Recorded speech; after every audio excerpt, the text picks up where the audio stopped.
আজকের এই বিশেষ বিশ্লেষণে আপনাদের সবাইকে স্বাগত।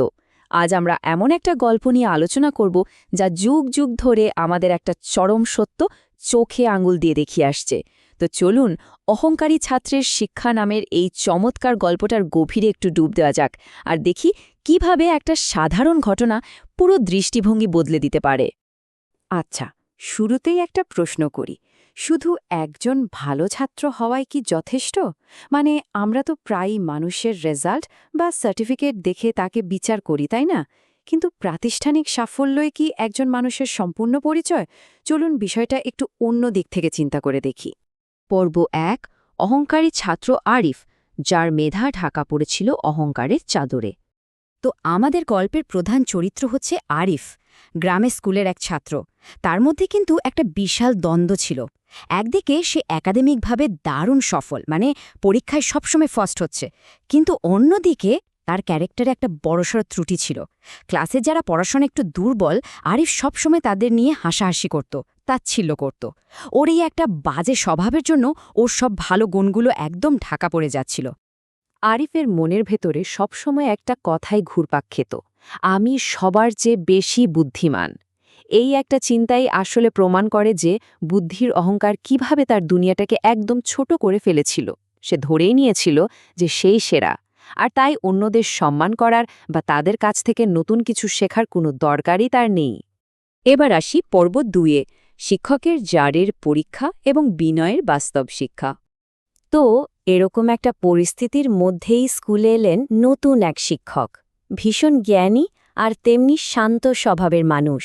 কয়েকদিন পর তিনি ক্লাসে একটা অদ্ভুত জিনিস নিয়ে হাজির হলেন, একটা বড় কাচের জার, আর সাথে ছিল ৩টে জিনিস।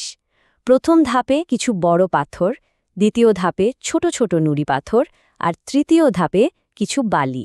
এই সাধারণ ৩টে জিনিস দিয়ে তিনি এমন একটা পরীক্ষা করে দেখালেন যা বলতে গেলে পুরো ক্লাসের চিন্তাভাবনাই উল্টে দিয়েছিল। শিক্ষক প্রথমেই জারের ভেতর বড় বড় পাথরগুলো রাখলেন। পাথরগুলো যখন জারের কানায় কানায় ভরে গেল, তখন তিনি ঠিক এই প্রশ্নটাই ছুড়ে দিলেন, কি মনে হয়, জারটি কি পুরো ভরে গেছে?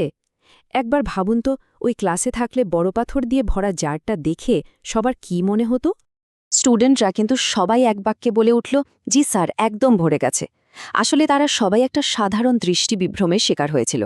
তাদের মনে হচ্ছিল যেহেতু বড় পাথরা রাখার জায়গা নেই, তার মানে জারে আর কিছুই ঢোকানো যাবে না, ক্যাপাসিটি একদম ফুল।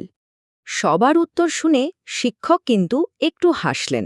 তারপর তিনি কিছু ছোট ছোট নুড়ি পাথর বের করে জারের ভেতর ঢেলে দিলেন। একটু ঝাঁকাতেই ম্যাজিকের মতো নুড়িগুলো বড় পাথরের ফাঁকে ফাঁকে ঠিক জায়গা করে নিল। এরপর তিনি আবার জিজ্ঞাসা করলেন, এখন কি জারটি পূর্ণ? ক্লাসে তখন রীতিমতো একটা টান টান উত্তেজনা। ঠিক এই পর্যায়ে আরিফ তার সেই অতি আত্মবিশ্বাসের সাথে বলে উঠল, এবার তো নিশ্চয়ই পূর্ণ হয়েছে। তারই কথাটা থেকে বোঝা যায় সে তখনও ভাবছে যে তার ধারণাই ১০০% সঠিক, কিন্তু সে টেরই পায়নি যে আসল চমকটা তখনও বাঠি।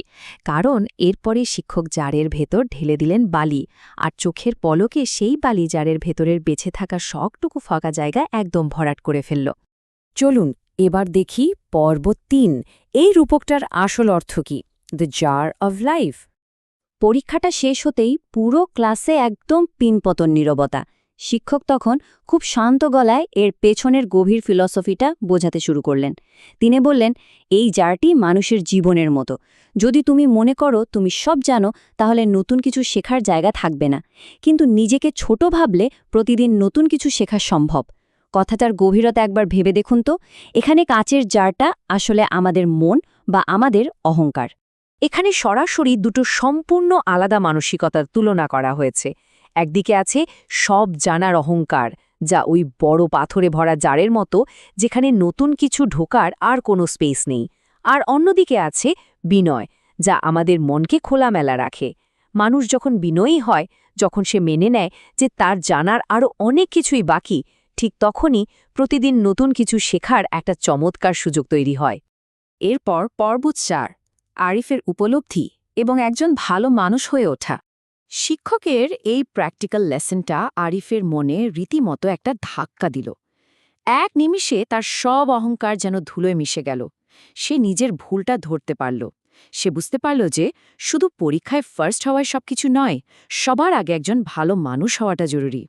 জানেন সবচেয়ে দারুণ ব্যাপার কি? সেদিনের পর থেকে আরিফ আর কোনোদিন কাউকে নিয়ে হাসাহাসি করেনি। উল্টো যাদের পড়াশোনায় সমস্যা হতো সে নিজে থেকে এগিয়ে গিয়ে তাদের সাহায্য করতে শুরু করল। রিয়েল গেম চেঞ্জার, তাই না? সবশেষে পর্ব ৫, জীবনের আসল শিক্ষা এবং বিনয়ের প্রকৃত মূল্য। আরিফ আর ওই জারের পরীক্ষা থেকে পাওয়া শিক্ষাটা কিন্তু আমাদের সবার জন্যই দারুণ প্রাসঙ্গিক। প্রথমত, অহংকার কখনোই মানুষকে বড় করে না, উল্টো ছোট করে দেয়। দ্বিতীয়ত, যিনি সত্যিই জ্ঞানী মানুষ তিনি সবসময় বিনয়ী হন। জ্ঞান যত বাড়ে বিনয়ও তত বাড়ে। আর তৃতীয়ত, প্রতিদিন নতুন কিছু শেখার চেষ্টা করাটাই হচ্ছে জীবনের আসল উদ্দেশ্য। মনে রাখবেন, ভালো গ্রেড তখনই সার্থক হয় যখন তার সাথে একটা ভালো চরিত্র যুক্ত থাকে। আজকের আলোচনা শেষ করার আগে একটা চিন্তার খোরাক দিয়ে যাই। আচ্ছা, একবার ভেবে দেখুন তো, আমাদের জীবনের এই জারে কি নতুন কিছু শেখার জন্য একটু হলেও জায়গা খালি আছে, নাকি অহংকারের পাথরেতে একদম কানায় কানায় ভরে আছে? এই উত্তরটা খোঁজার মাধ্যমেই হয়তো আমরাও আরিফের মতো নিজেদের মধ্যে দারুণ একটা পরিবর্তন নিয়ে আসতে পারি। আজকের এই অসাধারণ গল্প এবং বিশ্লেষণটি যদি ভালো লেগে থাকে তাহলে অবশ্যই লাইক, শেয়ার এবং ফলো করতে ভুলবেন না। আচ্ছা, শিক্ষকের এই জারের পরীক্ষাটা আপনাদের কেমন লাগলো? আপনাদের মতামত কমেন্টে জানাতে পারেন। এমন আরও অনেক শিক্ষামূলক গল্পের আলোচনা শুনতে আমাদের সাথেই থাকুন। এতক্ষণ সাথে থাকার জন্য অসংখ্য ধন্যবাদ।